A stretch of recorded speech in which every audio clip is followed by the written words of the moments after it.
نحمده ونصلي على رسوله الكريم اما بعد فاعوذ بالله من الشيطان الرجيم بسم الله الرحمن الرحيم رب اشرح لي صدري ويسر لي امري واحلل عقدة من لساني يفقهوا قولي. انما بے شک سوائے اس کے نہیں، حرم اس نے حرام کیا ہے، حرم یحرم تحریم حرام کرنا، علیکم تم پر، المیتۃ مردار، مردار موت سے، موت اس کا روٹ ہے یعنی جو مر جائے، والدم اور خون بلڈ، واللحم اور گوشت فلیش، الخنزیر خنزیر کا سوائن کا، وما اور جو اہلا پکارا گیا، یہ نیا لفظ ہے، ہا لام لام اس کا روٹ ہے، اہل یحل احلال، اسی سے لفظ ہلال ہے۔ ہلال کس کو کہتے ہیں؟ کریسنٹ کو، پہلی رات کے چاند کو۔ عربی میں ہللہ کا مطلب ہوتا ہے بلند آواز سے کچھ پکارنا، آواز کو اونچا کر کے کچھ بولنا۔ تو ہلال کو ہلال اس لیے کہتے ہیں کہ جب پہلی رات کا چاند نظر آتا ہے تو سب شور مچا دیتے ہیں۔ اسی طرح حاجیوں کا لبیک پکارنا، اس کو بھی تحلیل کہتے ہیں۔ اگر آپ نے پڑھا ہوگا حج عمرہ وغیرہ کی کتابوں میں، تا ہا لام یا لام تحلیل، تو وہ بھی حلل سے ہے، حلل یحلل تحلیل۔ اس میں کیوں؟ کیونکہ لبیک پکارنے میں کیا ہوتا ہے؟ دل میں پڑھنی چاہیے لبیک۔ بہترین حج کون سا ہے؟ جس میں بلند آواز سے تلبیہ پڑھا جائے، لبیک پڑھا جائے۔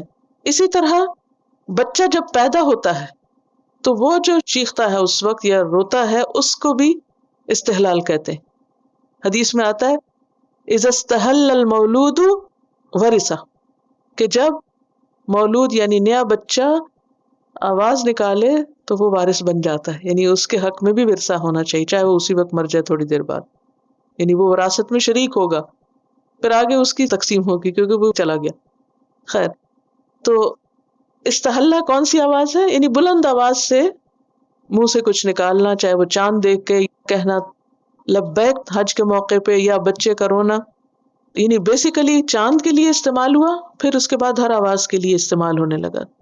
تو یہاں مراد کیا ہے؟ بتوں کا نام لے کر بلند آواز سے ان کے نام پہ ذبح کرنا۔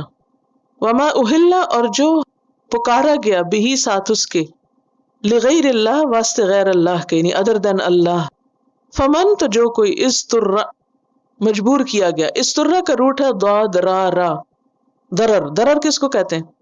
نقصان کو، نقصان، یعنی جس کو مجبور کیا گیا۔ اور اضطراری کیفیت ہوتی ہے کسی کو کسی ایسی چیز پہ مجبور کرنا کہ جسے وہ اپنے لیے نقصان دہ سمجھتا ہو، یعنی کسی کو وہ کام کرنے کے لیے پش کرنا جس میں اسے نقصان نظر آئے۔ غیر باغن، نہ وہ چاہنے والا ہے، باغن بغا یبغی سے ٹو ڈیزائر سم تھنگ، اسی سے لفظ باغی ہے۔ ولا عادن اور نہ وہ حد سے بڑھنے والا ہے، نہ تو وہ ڈیزائر رکھتا ہے اور نہ ہی وہ ضرورت سے زائد استعمال کرنے والا ہے، ٹرانسگریس کرنا۔ عادن عدوان اسی سے ہے، ادا یا عدو اس کا فعل ہے، ادا یا عدو سے عدوان۔ فلا پس نہیں، اسم گناہ، اور یہاں گناہ کی سزا، علیہ اس پر، یعنی اس کے کھانے پر۔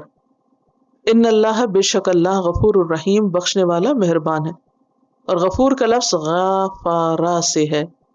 الغفر کہتے ہیں الستر والتجاوز، اصل میں یہ لفظ مغفر سے ہے۔ مغفر کہتے ہیں ہیلمٹ کو جو جنگ کے وقت پہنا جاتا ہے، کیونکہ وہ چھپا بھی لیتا ہے اور بچاتا بھی ہے حملے سے۔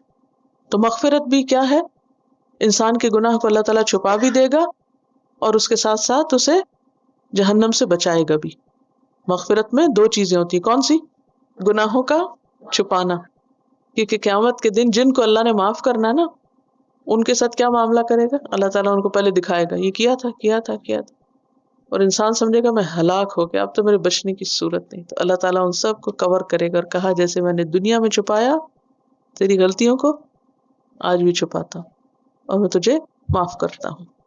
یعنی جن لوگوں کو اللہ قیامت کے دن معاف کرے گا، بخشے گا، ان کے گناہوں کو نشر نہیں کرے گا، انہیں رسوا نہیں کرے گا۔ ہم کہتے ہیں نا وَلَا تُخْزِنَا يَوْمَ الْقِيَامَةِ، اللہ قیامت کی رسوائی سے بچانا، کیونکہ انسان اپنی فطرت کے اعتبار سے کمزور ہے اور بہت سی غلطیاں اس سے ہوتی ہیں. تو جب ہم اللہ سے بخشش مانگتے ہیں تو اس کا مطلب کیا ہے کہ یا اللہ تو چھپا بھی دے ہماری غلطیوں کو اور ہم سے تجاوز کر، یعنی اس کی سزا نہ دینا. الرحیم رحم فرمانے والا، اور رحیم کس کے وزن پر؟ فعیل کے وزن پر، مبالغہ ہے اس میں.